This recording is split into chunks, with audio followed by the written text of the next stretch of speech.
Sa balitang probinsya, agad nag-viral sa social media ang bagsak na resulta ng spelling quiz ng mga senior high school student sa isang paaralan sa Northern Samar. Ang tanong tuloy ng mga netizen, isa ba itong prank? Ang isyong yan tinutukan ni Jane Galit Bantayan. Umani naman ang iba't ibang reaksyon ang napost sa isang guro na kilala sa kanyang Facebook account na sinilbugsok sa resulta ng spelling quiz sa kanyang mga estudyante na nasa senior high school na.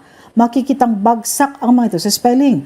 Ayon sa nasabing guro, alarming ang sitwasyon gayong nasa senior high school na ang mga ito.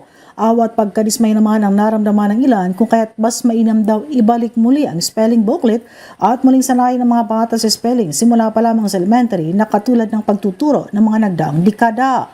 Ngunit may paalala naman ang isang abogado dito sa lalawigan ng Northern Samar na si Atty. Rondina sa mga guro na hindi tama i-post sa social media ang resulta o output ng mga estudyante kahit pa walang pangalan.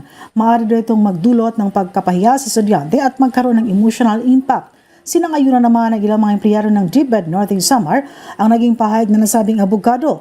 Ngunit ayon sa nasabing guro, hindi pagpapahiya ang pag-post niya ng resulta ngunit upang magbigay kaalaman at magkaroon pa daw ng sama-samang pagsisikap na matuto ang nasabing mga bata. Mula sa MBC Network News, Arts 34 Jane Galit Bantayan ng DZRH. Una sa Pilipinas, una sa Pilipino.